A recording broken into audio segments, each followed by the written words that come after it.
ஹாய்ங்க. இன்றைக்கி நம்ம ஒரு சூப்பரான ரசவாங்கி ரெசிபி தாங்க பார்க்க போகிறோம். நம்மள நிறைய பேருக்கு சாம்பார் தெரியும். அதையே கொஞ்சம் இன்ஃப்ளூயன்ஸ் பண்ணி கத்திரிக்காய் வச்சு செய்யக்கூடிய இந்த ரெசிபி தாங்க ரசவாங்கி. இதுக்கு வந்து ஒரு 1/2 மூடி அளவுக்கு தேங்காய் துருவல் எடுத்துக்கோங்க. கூடவே மிளகு, உளுந்தப்பருப்பு, கொஞ்சமாக வெந்தயம், கடலைப்பருப்பு, காரத்துக்கு தேவையான 3 வரமிளகாய், துவரம்பருப்பு கொஞ்சம் வேக வச்சு எடுத்து வச்சுக்கோங்க. கொஞ்சம் புளி, தாளிப்புக்காக கொஞ்சம் கடுகு, சீரகம், 2 வரமிளகாய், கொஞ்சம் கருவேப்பிலை, மறுபடியும் கொஞ்சம் தேங்காய் பூ எடுத்து வச்சுக்கோங்க.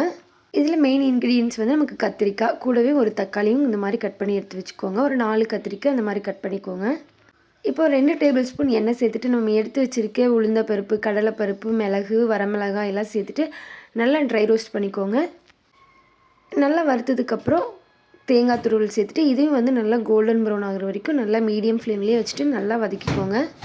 இந்த ரெசிபிக்கு நல்லா டேஸ்ட் கொடுக்குறதே நம்ம இந்த வறுத்து அரைக்கிற மசாலா தாங்க. இது வந்து நல்லா இந்த அளவுக்கு வறுபட்டு வந்ததுக்கப்புறம் ஆற வச்சு நல்லா அரைச்சி எடுத்துக்கோங்க. நீங்கள் பவுடராக சேர்த்துட்டாலும் ஓகே, இல்லை கொஞ்சம் தண்ணி சேர்த்து இந்த மாதிரி பேஸ்ட்டாக அரைச்சாலும் ஓகே தான். இப்போ அதே பேனில் 3 டேபிள் ஸ்பூன் அளவுக்கு தேங்காய் எண்ணெய் சேர்த்துக்கோங்க. எடுத்து வச்சுருக்க கத்திரிக்காய், தக்காளி சேர்த்துட்டு நல்லா வதக்கி விட்டுருங்க.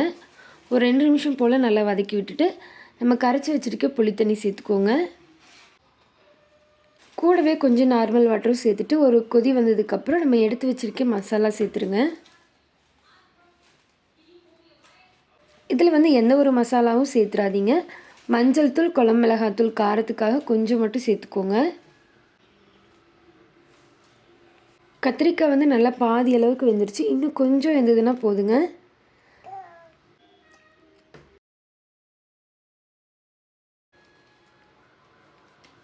மஞ்சள் தூள், மிளகாத்தூள் எல்லாம் சேர்த்துனதுக்கப்புறம் தேவையான அளவு உப்பு சேர்த்துக்கோங்க.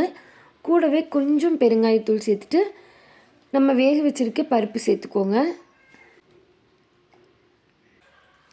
இது நல்லா கலந்து ஒரு கொதி வரும்போது நம்ம வந்து தாளிப்பு சேர்த்துக்கலாங்க.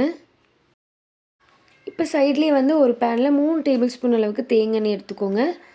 இதுக்கு தாளிப்புக்காக கடுகு, சீரகம், வரமிளகாய், கருவேப்பிலை சேர்த்துக்கலாங்க.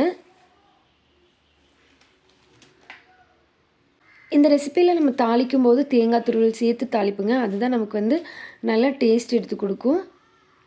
ரொம்ப வந்து தேங்காயை ரொம்ப கருக விட்டுற வேண்டாம். சும்மா எண்ணெயில் சேர்த்து தான் அப்படியே தாளித்து அப்படியே கொட்டிடுங்க. இப்போ நம்ம அதை வந்து பருப்பில் சேர்த்துக்கலாங்க. அவ்வளோதாங்க, நமக்கு சூப்பரான ரசவாங்கி ரெசிபி ரெடி ஆகிடுச்சு. ஒரு கொதி விட்டு அப்படியே இறக்கிடுங்க. இந்த ரெசிப்பியில் வந்து நீங்கள் கத்திரிக்காய் தான் சேர்த்துணும் அப்படிங்கிறதில்ல, உங்களுக்கு என்ன விருப்பமோ அந்த காய் சேர்த்துக்கலாம். இது வந்து சாதம் இல்லை தோசை, இட்லிக்கு கூட ரொம்ப சூப்பராக இருக்கும். கண்டிப்பாக ட்ரை பண்ணி பாருங்கள். இந்த ரெசிபி உங்களுக்கு பிடிச்சதுன்னா நம்ம சேனலை நீங்கள் சப்ஸ்கிரைப் பண்ணி வச்சுக்கோங்க.